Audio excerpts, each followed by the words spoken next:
අවසරයි ස්වාමීන් වහන්සේ. අපි අද වන්දනා ගමන සුවිශේෂ වන්දනා ගමනක් වශයෙන් තමයි ලංකාවේ දඹදිව චාරිකා කියන ඒ අවුරුද්දකට අපි පටන් ගත්තා. චාරිකා හතරක් විතර කරා. නමුත් මේ දඹදිව චාරිකා කියලා අපි මෙතෙක් කල් ගිය ස්වාමීන් වහන්සේ දන්නවා ඉන්දියාවේ. මේ ඉන්දියාවේ ගිහපු අය මෙතන ගොඩක් අය ඉන්නවා මම හිතන්නේ. ඉතින් ඒක මිත්‍යාව බොරුවක් බව අපි කවුරුත් දන්නවා. ඒ නිසා අද සුවිශේෂ වශයෙන් අපි මේ ස්ථාන සොයාගෙන ආවේ මේ මාතුල නැත්නම් මාතලේ අලු විහාරය නැත්නම් මාතුල අලුන්න කියලා ස්ථාන දෙකක් සඳහන් වෙනවා. අපි ඉගෙනගෙන තියෙන්නේ මාතලේ අලු විහාරයේ ත්‍රිපිටකයේ ග්‍රන්ථාලයකට රාජ්‍යය. නමුත් මේකේ සත්‍ය ඉතිහාසය මතුවලා තියෙනවා. ඉතින් මේ සත්‍ය ඉතිහාසය සම්බන්ධ අපේ ස්වාමීන් වහන්සේ තමයි දන්නේ. ඉතින් මම ස්වාමීන් වහන්සේට අවසර ලබා දෙනවා විනාඩි කිහිපයක් මේ අපේ බෞද්ධ පින්වතුන්ට මේ සම්බන්ධව දැනුවත් කරගන්න.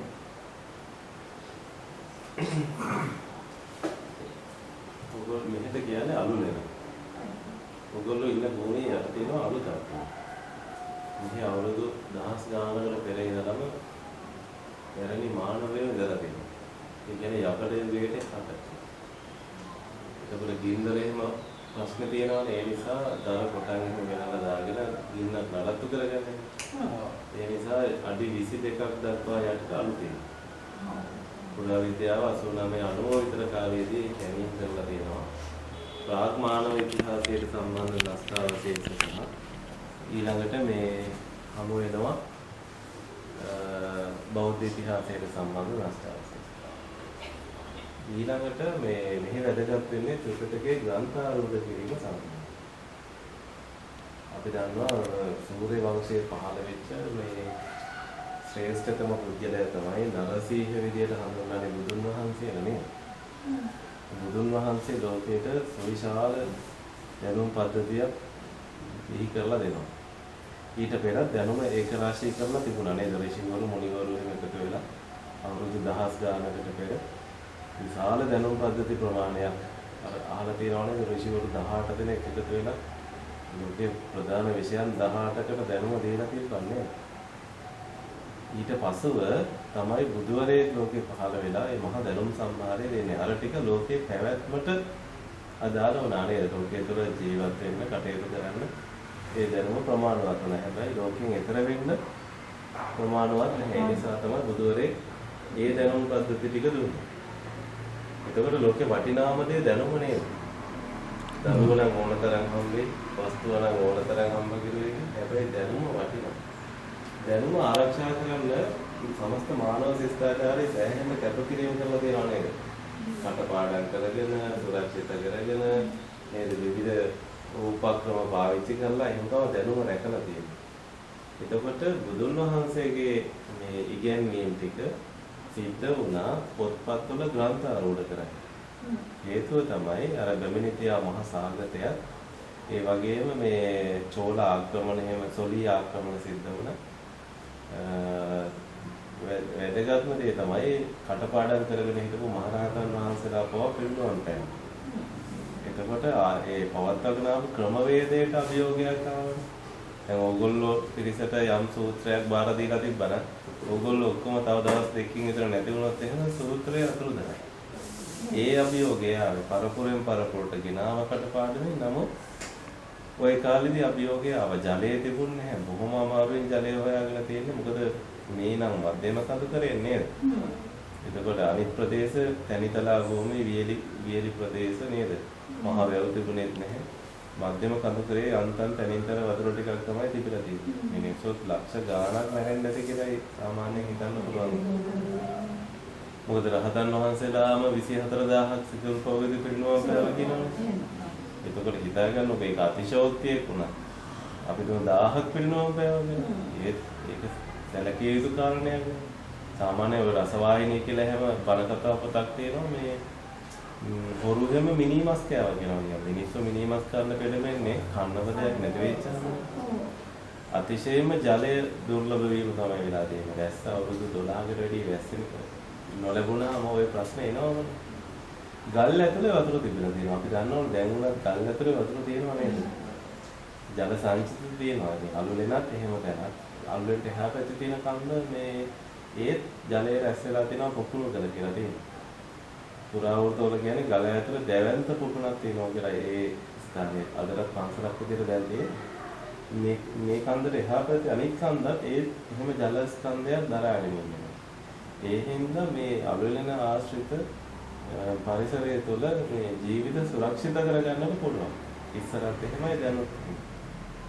ඒ හින්දා තෝරාගත්තා වෙන්න පුළුවන්. හැබැයි බොහෝ විට විවිධ බුද්ධ ශාසනයන්හි එකම තැන් එකම දේවල් වලට පාවිච්චි වෙනවා.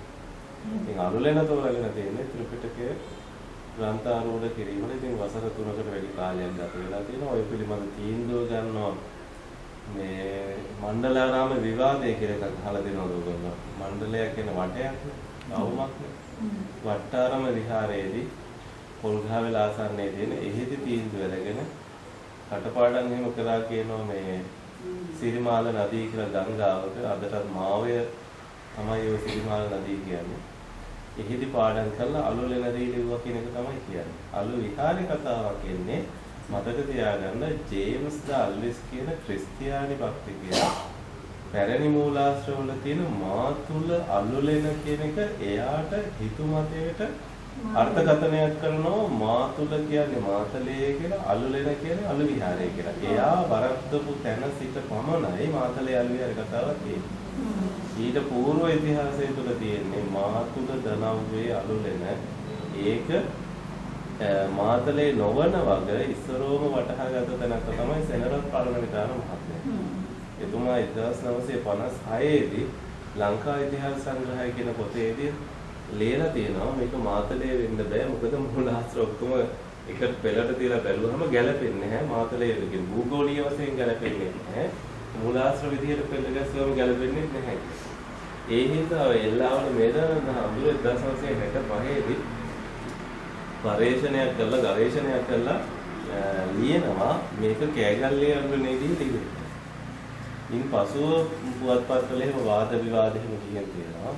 සමහරට ඔයගොල්ලෝ දැකලා තියෙනවා දැන් දන්නේ විශ්වවිද්‍යාලවල එහෙම මේ ගැන කතා කරලා තියෙනවා. ලංකා පාර්ලිමේන්තුවේත් මේ ගැන කතා කරලා තියෙනවා. නමුත් ඔය යුගයේ වෙද්දී මහනුවර മന്ത്രിවරු අතිශයින් බලවත්. අලු විහාරයේ മന്ത്രിවරු හිටියනේ, ඇමතිවරු හිටියනේ. ඔවුන්ගේ යටපත් කිරීම ආවයි කාලෙදී මොකද මේ කැණීම් පවා අතරමඟ නැවතිලා පරිශ්‍රණය එහෙම නැවතිලා තියෙනවා.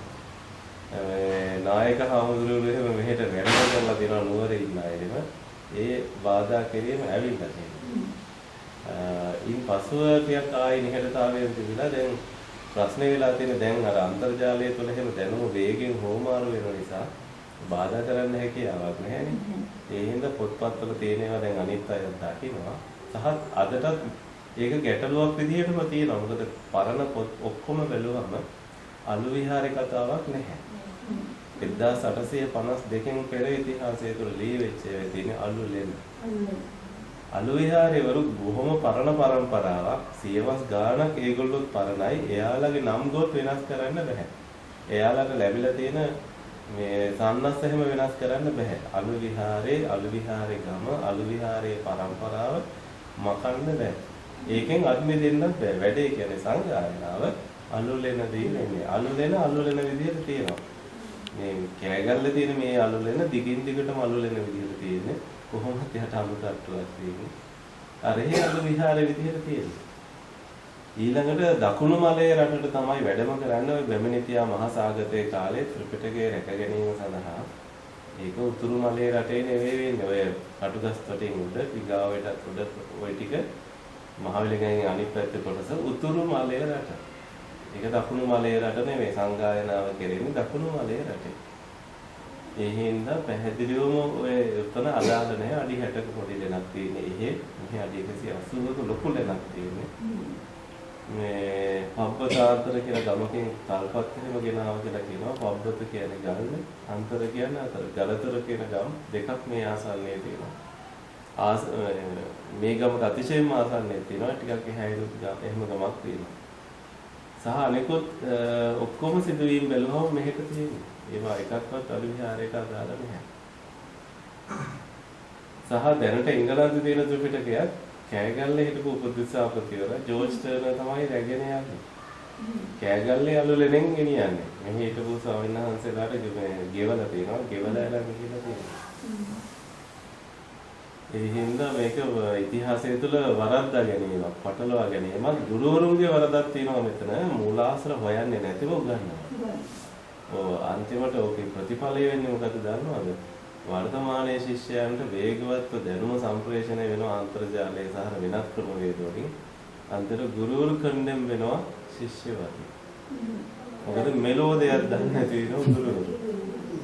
ඒ ගැටලුව වෙනවා. ඒ හින්දා මේක නිවැරදි කරන්න කාලේ ඇවිල්ලා තියෙන්නේ. මොකද සාමාන්‍ය සිද්ධියක් නෙවෙයි, ලෝකේ බරපතලම සිදුවීමක්. සමස්ත බෞද්ධ ලෝකයේ මේ වැදගත්ම සංසිද්ධියක් තවදුරටත් අනවබෝධයෙන් මේ ඉගෙන ගන්න.